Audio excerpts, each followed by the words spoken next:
Pax Chapter 14. Peter recognized Vola's footsteps, the hard wooden stamp, followed by the softer shoed footfall, and dropped the logs back into the wood bin. He braced himself in the cabin doorway, watching Vola pump water in the kitchen sink. "You stayed off that foot?" "Pretty much." Actually, he'd gotten up at least a dozen times to do pull-ups on a beam, and he'd lifted logs for half an hour.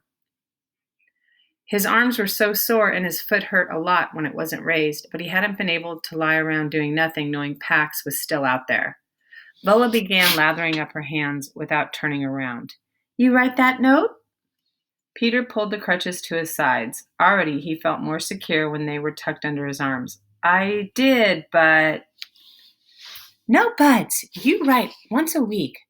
The bus driver friend I told you about, Robert Johnson, I asked him. He'll mail them from different spots along his route. First condition, remember?" Peter tried a sharp turn, wobbled, but righted himself. He swung through another turn, smoother. "All right?" "Okay." "Good." Vola hung the dish towel on its peg, crossed to the fireplace, and began shredding newspaper onto the grate. "Let's move to the second condition then. That charm bracelet you carry. I'm guessing it was your mother's. Why do you carry it with you?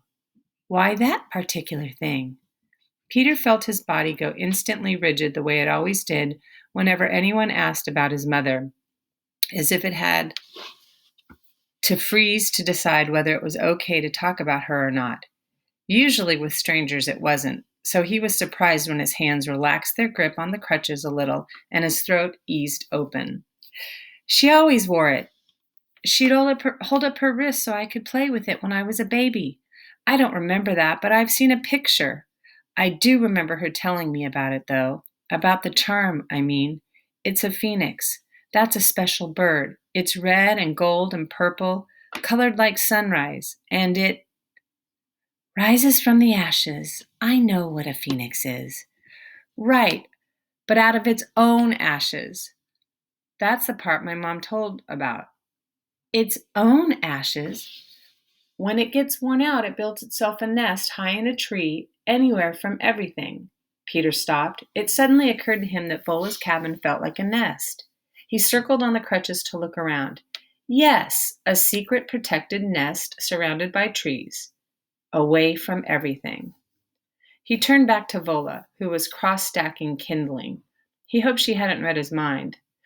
"So the phoenix fills the nest with its favorite stuff, myrrh and cinnamon. It's what's in the story, I think. Then the nest ignites, burning the old bird's old body, and the new bird rises up out of the old bird's ashes. My mother loved that. She said it meant that no matter how bad things got, we could always make ourselves new again." Vola didn't respond. She touched the match to the shredded paper and watched it as it caught fire. Her face looked grim in the light of the new flames. She added 2 logs and then a third. "Go try those crutches outside while there's still some light," she said without looking up. Peter opened the front door and navigated the step, relieved to get away. He didn't have a clue what he'd said wrong. Living in the woods all alone probably made a person weird, but she was right that he needed to practice outside. He'd lost a whole day now, a whole day. Maybe he did need some time to train and heal, but he was leaving as soon as he could. He left the cleared yard and headed to where the uneven ground was snarled with roots and brush. It took a tortuously long time to circle the cabin. His second turn around was a little faster, and by the 5th circuit he felt almost comfortable, but he was bathed in sweat when he swang back inside. The cabin was quiet except for the gentle crackling of the fire. Vola sat in an armchair sewing something yellow. The quiet and the way the setting sun seemed to wash the cabin in peace, as if everything were right with the world, suddenly felt mocking to Peter. Everything was wrong with the world. Another day had passed when Pax had been out there alone. Another night was coming when he would be cold, probably hungry and scared too. And what if he hadn't found water? He took a lurching swing across the room. Halfway across, one crutch caught on a rug, and he had to stab the other into the wall to keep from crashing into a lantern. "Shorter steps, you'll get the hang of them after a while. After a while? My fox will be dead in a while. He dropped the crutches and sank to the chair at the kitchen table. What's the point anyway? How is this supposed to work out? Vola dropped her sewing. What do I look like? A magic 8-ball? She said, then lifted Peter's foot to a chair and arranged ice over it.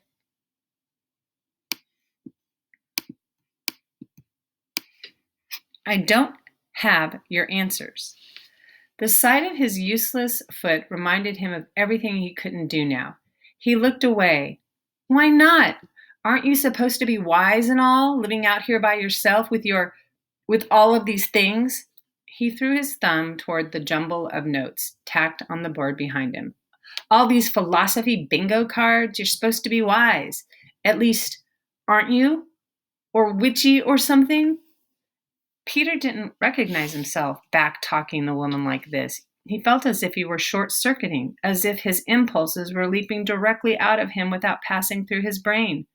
But once again, he wasn't where he should be, and now his foot was too wrecked to get him there. And Pax was still out there alone. Vola pulled a bucket out from the cupboard and set it in the sink. Philosophy bingo cards. She looked only mildly insulted. I'm trying to figure out my own life. I don't have your answers. So who does? And don't say my father, because he's a little absent these days. And because he caused all of this. Peter hardened his jaw against saying the words and forced himself to breathe slowly. He wasn't angry. He was just frustrated. Anyone would be. Sudden tears threatened. And what was wrong with him lately? And he knuckled his eyes. Vola started over toward him, then seemed to change her mind. She backed away to lean against the kitchen counter.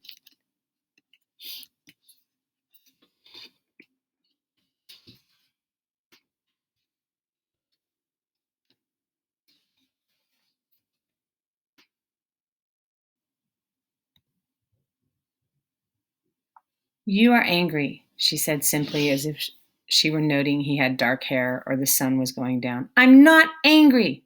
But he forced his fists open and counted 10 slow breaths, fighting it the way he always did.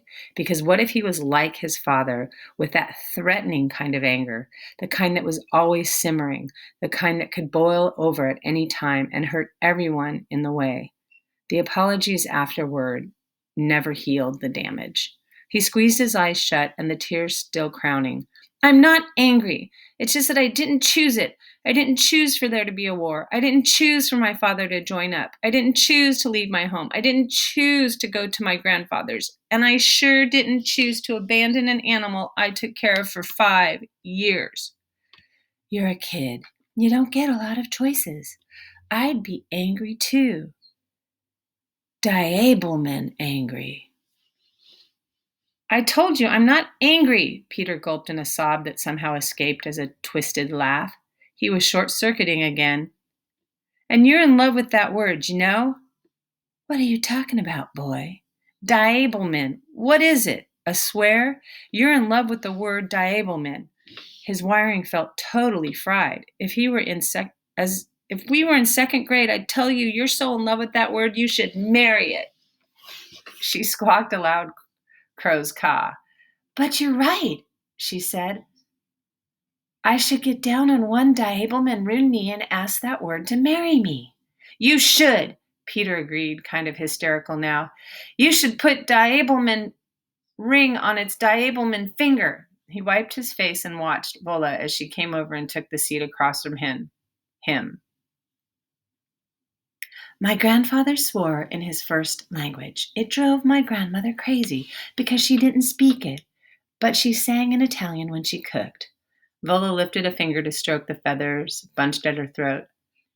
I carry many traits, she said quietly. And then she went silent for a while, holding his gaze the whole time. In their silence, Peter felt they were saying something important, something about the long, dark tunnel he felt narrowing around him. I was counting on finding Pax in a week, maybe 10 days. He looked down at his foot. Now, Pax? That's his name? It means peace, you know.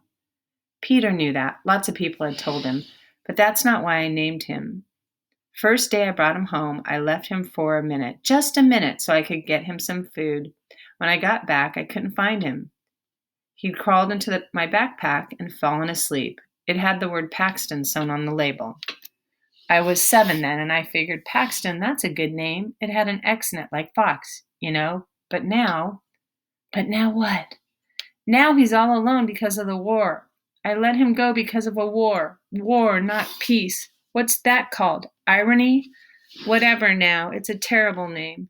He'll probably die because of a war. Maybe yes, maybe no. He could survive. It's spring. Plenty of food, I'd think. Peter shook his head. Foxes teach their kits to hunt when they're about 8 years old. I found him way before that. He was maybe 2 weeks old, the vet figured. He couldn't run across a dozen mice sitting up on old plates, and he probably couldn't catch them. And all he's ever had is kibble and the scraps I'd let him swipe. Well, what kind of scraps? Anything he'd find out there? Peter shrugged. He's crazy for peanut butter.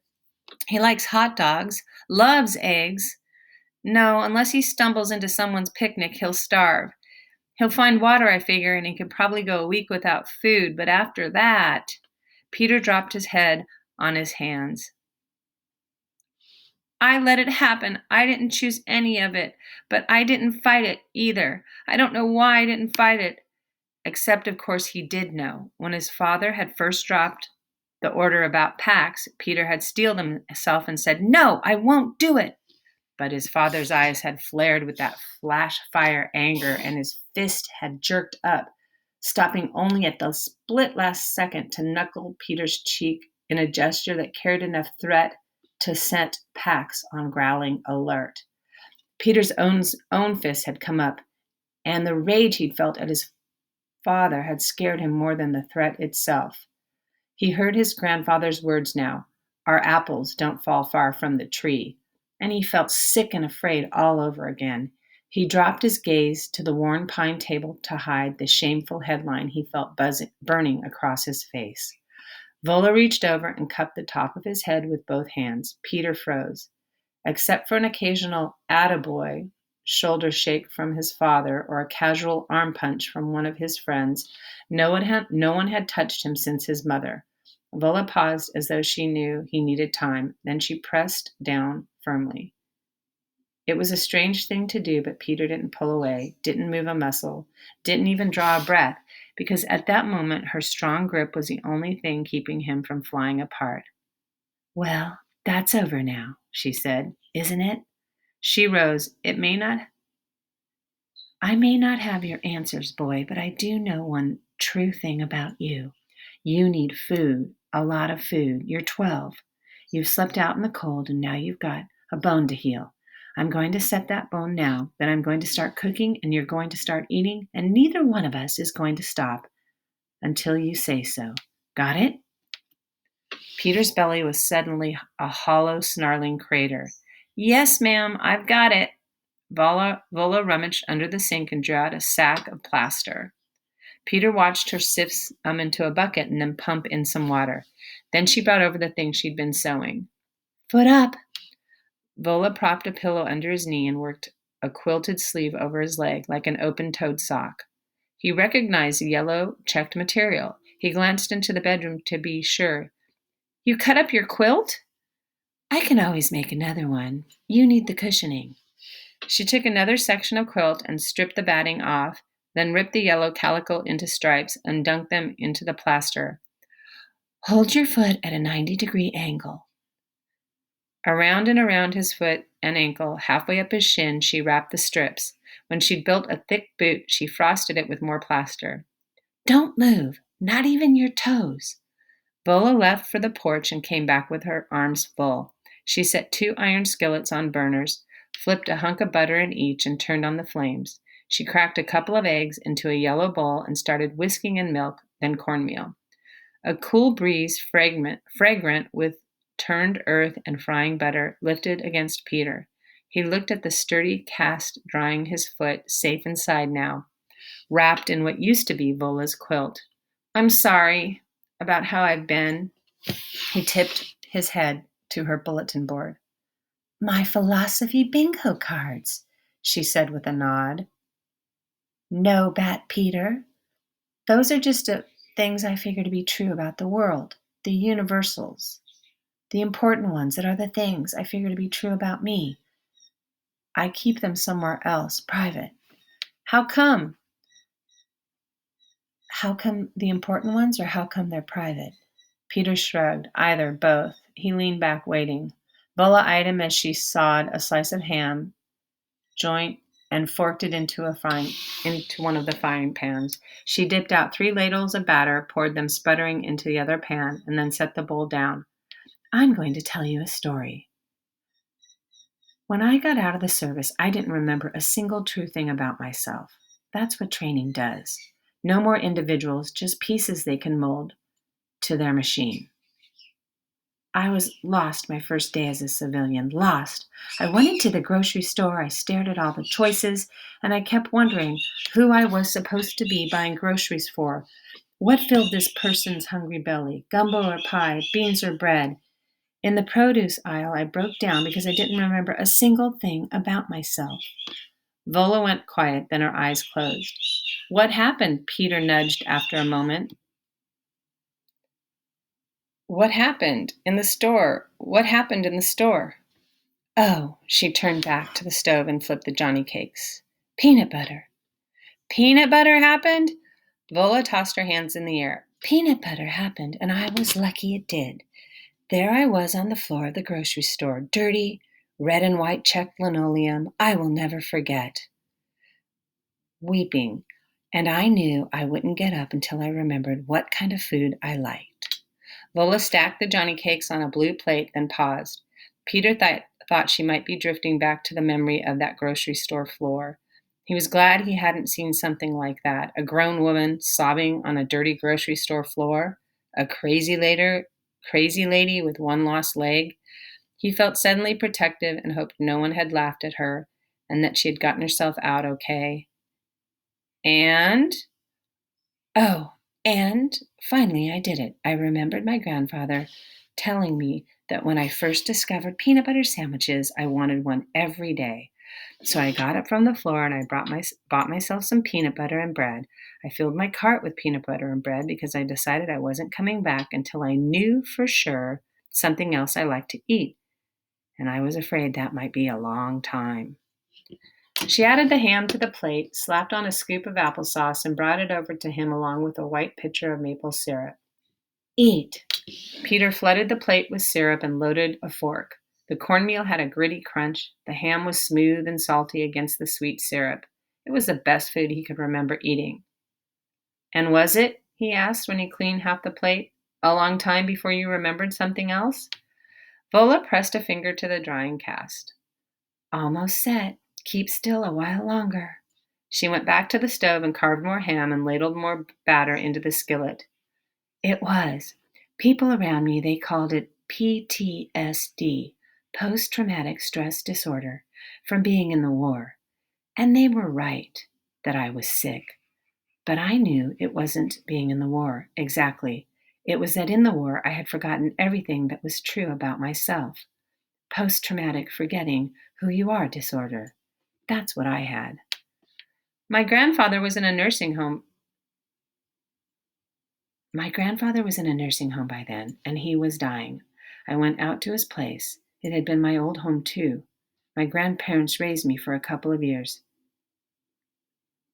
to clean it out. It was the end of summer. The orchard was untended, an untended mess, but there were still some peaches hanging on, and that was the second lucky thing that happened to me, after the peanut butter, because suddenly I remembered, Lord, I had loved those peaches. I used to sneak out in the middle of the night to pick them. I'd sprawl on the grass underneath those trees with fireflies flashing all around and katydid singing, a heap of peaches in my belly, and I'd eat them till the juice ran into my ears. I remembered that so clearly that I could smell that memory. I could hear it. I could taste it. But I couldn't figure out how that girl could be the same person who had put on a uniform, picked up a gun, and done the things that I did in the war. So I reached up and picked one of those peaches, and I laid myself down on the grass and bit into it. And there I was. I found another little true piece of my old self. She brought the skillet over and stacked more Johnny cakes and ham onto his empty plate and then went back to the stove. Stop, Peter said. Stop? Well, that's the end of my story anyway. No, I mean this will be enough food, thank you. Peter wished again that his fox were under the table, wondered again if Pax was hungry, and then had the curious sense that he wasn't, that tonight at least Pax had food in his belly. So then what? He asked after loading his fork. You were okay? Vola set the skillet in the sink and came back to sit across from him at the table. What a person likes to eat. That's a detail I was so lost I needed to find out all the true things about myself, the little things to the biggest of all. What did I believe in my core?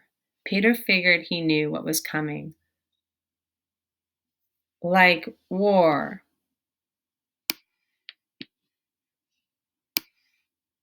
Now you're anti-war, right? Vola steepled her fingers under her chin. That's a complicated thing. What I am for is telling the truth about it, about what it costs. People should tell the truth about what war costs. That's taken me a lot of time to figure out. She leaned back, and that was just one thing I had to relearn. Everything that was right and wrong for me. But I couldn't. The world was too loud for me to hear myself think. So I moved into my grandfather's place, and I decided to stay there until I knew who I was again. Peter looked at the jarred peaches on the shelf above him, then recalled the blooming trees in the orchard. And you're still here, he said. This is the place, isn't it?